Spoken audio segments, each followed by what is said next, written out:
दोस्तों BPSC teacher भर्ती phase 2 के लिए ऑनलाइन आवेदन की जो प्रक्रिया है शुरू कर दी गई है। आप सभी का जो अभी रजिस्ट्रेशन प्रोसेस स्टार्ट किए गए हैं, तो आप सभी 5 नवंबर 2023 से 14 नवंबर 2023 के बीच में आप इसमें रजिस्ट्रेशन कर सकते हैं और पेमेंट कर सकते हैं। जो कैंडिडेट इस डेट के बीच में अपना रजिस्ट्रेशन और पेमेंट किए रहेंगे, उन्हें फॉर्म सबमिट करने के लिए 10 नवंबर से इसका लिंक एक्टिव किया जाएगा। 25 नवंबर तक आप इसके लिए अप्लाई कर सकते हैं। ये जो बहाली होने वाली है 69,706 पदों पर होने वाली है। इसके अलावा 916 जो पद है पिछड़ा वर्ग एवं अत्यंत पिछड़ा वर्ग कल्याण विभाग द्वारा जारी किए गए हैं, जिसके लिए आप ऑल इंडिया से कैंडिडेट एलिजिबल है, आप अप्लाई कर सकते हैं। तो आइए जानते हैं कैसे आप इसके लिए अप्लाई कर सकते हैं, क्या क्या जानकारी कैसे फिल करनी है। उन तमाम जानकारी को हम आपको स्टेप बाय स्टेप बताएंगे, जिससे आपको फॉर्म भरने में कहीं भी कोई परेशानी ना हो। इससे जुड़ी पूरी जानकारी वीडियो डिस्क्रिप्शन में दिए गए लिंक पर आप क्लिक करेंगे, पूरी जानकारी आप यहां से समझ सकते हैं। नीचे आएंगे, ऑनलाइन अप्लाई का डायरेक्ट लिंक आपको मिल जाएगा, जिस पर आप क्लिक करेंगे इस वेबसाइट पर आ जाएंगे। यहाँ पर आने के बाद देखेंगे पूरी जानकारी आपको यहाँ पर भी मिल जाती है।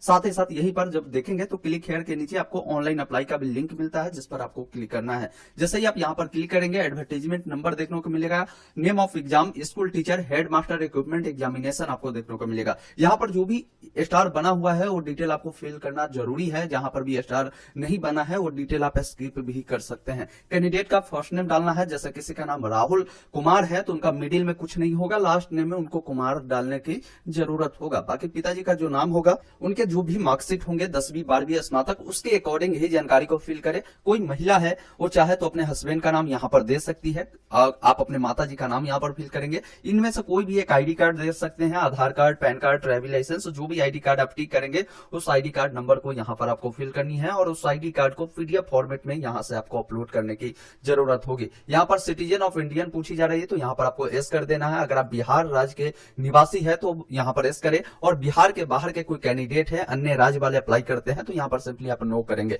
यहाँ पर एस करेंगे बिहार वाले तो आपको अपना रेसिडेंशियल सर्टिफिकेट नंबर आपको देनी होगी और वो सर्टिफिकेट कब बना है वो डेट बतानी होगी। अब ये जानकारी मिलेगी कहाँ, तो जब आप अपना रेसिडेंशियल सर्टिफिकेट को देखेंगे तो यहाँ पर प्रमाण पत्र संख्या आपको मिलता है और यहीं पर डेट मिलता है कि आपने इसे कब बनवाया है, यही डिटेल वहां पर बतानी होगी। बाकी उस सर्टिफिकेट को आप यहाँ से अपलोड करेंगे, पीडीएफ फॉर्मेट में होगा। आपका जो भी रिजर्वेशन कैटेगरी होगा उससे अगर आप बिलोंग करते हैं तो यहाँ पर एस करेंगे, अगर रिजर्वेशन कैटेगरी से नहीं बिलोंग करते तो यहाँ पर आप नो करेंगे। एस करेंगे तो आपको बताना होगा कि आप किस कैटेगरी से बिलोंग करते हैं, EWS, SC, ST, OBC, EBC. जैसे देख लीजिए यहाँ पर हमने बीसी को चुना है तो बीसी वाले कैंडिडेट को यहाँ पर एनसीएल सर्टिफिकेट यानी ओबीसी नॉन क्रिमिनल जो होता है वो यहाँ पर सर्टिफिकेट नंबर और इशू डेट मांगा जाता है। वही कोई कैंडिडेट एससी वाले होंगे तो उन्हें कास्ट सर्टिफिकेट मांगा जा रहा है, कोई ईडब्ल्यूएस वाले होंगे तो उन्हें ईडब्ल्यूएस सर्टिफिकेट देना होगा। तो बाकी आपके कैटेगरी के अकॉर्डिंग ये जानकारी पूछी जाती है, इन बातों को ध्यान रखिएगा। तो हम बीसी वाले कैंडिडेट का फॉर्म भर रहे हैं या एससी वाले का भर रहे हैं तो उनके अकॉर्डिंग जानकारी को फिल करेंगे। यहाँ पर सबसे पहले आपको बताना होगा कि किस कास्ट से आप बिलोंग करते हैं। सभी कास्ट का यहाँ पर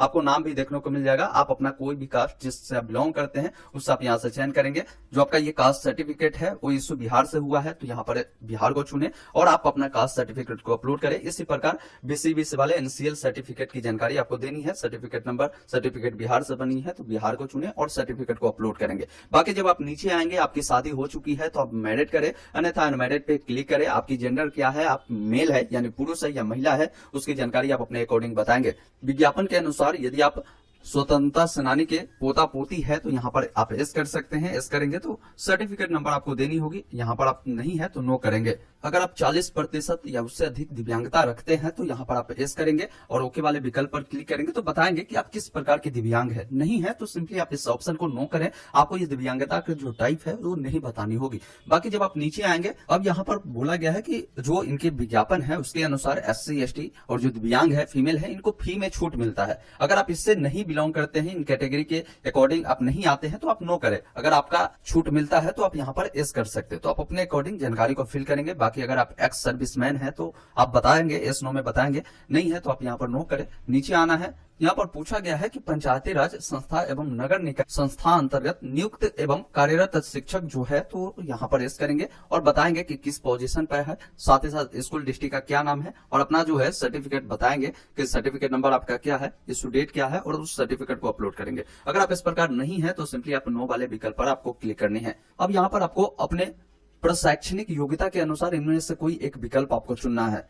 इनमें अगर आपने जिस भी प्रकार के कोर्स को कंप्लीट किया होगा, जैसे बीएड एमएड या BLD, BOD, BSc D, BPD, इस प्रकार की जो भी प्रारंभिक शिक्षक शास्त्र में अगर आपने 2 वर्षीय डिप्लोमा धारक अभ्यर्थी है तो संबंधित वर्ग के संबंधित सभी विषयों के लिए तो आप इसको चुन सकते हैं। अगर केवल कंप्यूटर विज्ञान विषय के अभ्यर्थी जो शैक्षणिक योग्यता बीएड धारक नहीं है तो कक्षा 11 से 12 के लिए आप इसे चुन सकते हैं। साथ ही साथ केवल संगीत विषय के अभ्यर्थी जो प्रशैक्षणीय योग्यता बीएड धारक नहीं है तो आप इसे चुन सकते हैं। संगीत, ललित कला, नृत्य 9-10 के लिए आप इसे चुन सकते हैं। विशेष शिक्षक अध्यापक 9-10 के लिए आप इसे चुन सकते हैं। तो आप देखें कि आपके अंदर किस प्रकार की योग्यता है, आपने किस प्रकार की प्रशैक्षणिक योग्यता लिया है, उसे आप चयन करेंगे। इसके लिए एक बार मैं आपको बताना चाहूंगा कि नोटिफिकेशन को जरूर देखिए। जैसे देखिए क्लास 6 to 8 के लिए पूरी जानकारी दी गई कि न्यूनतम योग्यता जो है शैक्षणिक और प्रशैक्षणिक अर्हता क्या रखी गई, इसमें आपको क्लियर पता चल जाएगा। जैसे स्नातक मांगे गए हैं, 2 वर्षीय डिप्लोमा बोले गए हैं या कम से कम 50% अंकों के साथ स्नातक या स्नातकोत्तर तथा बीएड मांगा गया है। 50%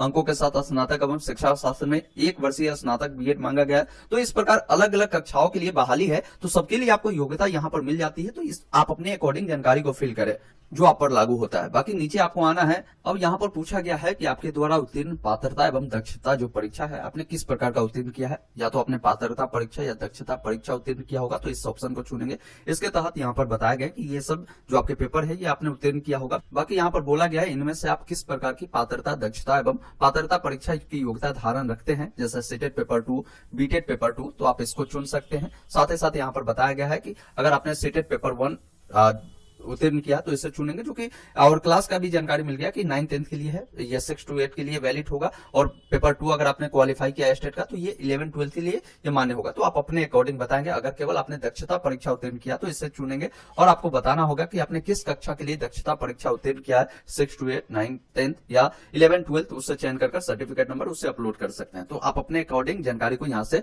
आपको फिल करनी है और ओके वाले विकल्प पर आपको क्लिक करना है। अगर कोई मल्टीपल दक्षता परीक्षा अगर उन्होंने उत्तीर्ण किया तो आप इसे चयन कर सकते हैं। और यहाँ पर भी पूछा गया है जब पेपर 1 चुनेंगे तो माध्यमिक शिक्षक पात्रता परीक्षा आपने उत्तीर्ण किया तो इसे आप चयन करेंगे। तो आप अपने अकॉर्डिंग जानकारी को यहाँ से फिल करना है। बाकी आप जब नीचे आएंगे तो जो भी आपने दक्षता परीक्षा उत्तीर्ण किया होगा या पात्रता परीक्षा उत्तीर्ण किया होगा, जैसे हमने 6 to 8 के लिए जैसे सीटेट पेपर 2 क्वालिफाई किया है तो यहाँ पर जो भी पेपर आपने क्वालिफाई किया है तो आपको सीटेट का सर्टिफिकेट मिला होगा। सर्टिफिकेट नंबर, इशू डेट आप यहाँ पर डालेंगे और उसे यहाँ से अपलोड करेंगे।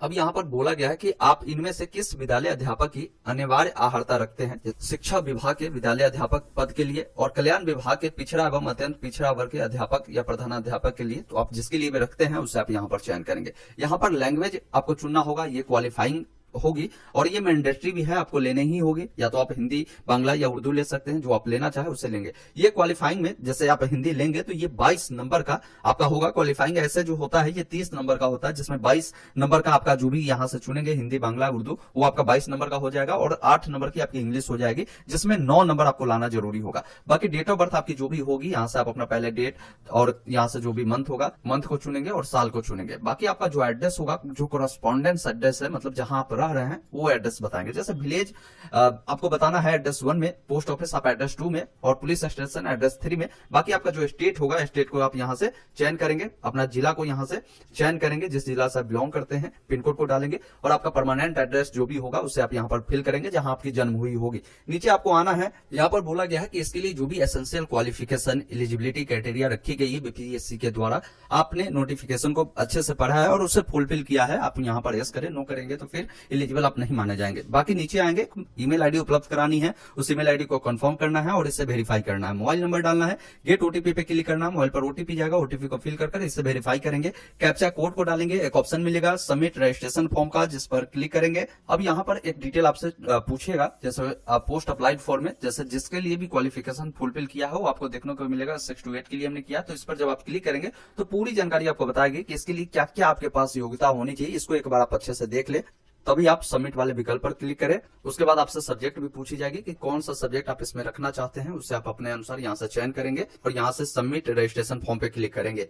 इस प्रकार आपका जो रजिस्ट्रेशन प्रक्रिया है कंप्लीट होता है और इसको आपको संभाल कर रखना है, क्योंकि इसी से आप 10 तारीख से फॉर्म को सबमिट करेंगे। अभी आपको क्या करना, पेमेंट करना होगा। इसको क्या करना है, पुनः इस वेबसाइट पर आएंगे, क्लिक हेयर वाले ऑप्शन पर ऑनलाइन अप्लाई के सामने आपको क्लिक करना है। यहाँ पर जो अभी यूजर आईडी मिला है उससे डालेंगे, पासवर्ड को डालेंगे, इस कैप्चा कोड को डालेंगे, लॉगिन वाले विकल्प पर क्लिक करेंगे। लॉगिन करने के बाद यहाँ पर देखेंगे पेमेंट सेक्शन मिलता है, क्लिक हेयर फॉर पेमेंट का ऑप्शन है जिस पर आपको क्लिक करना है और यहाँ पर आप पर जितना भी पेमेंट लागू होगा वो पेमेंट आपको देखने को मिलेगा।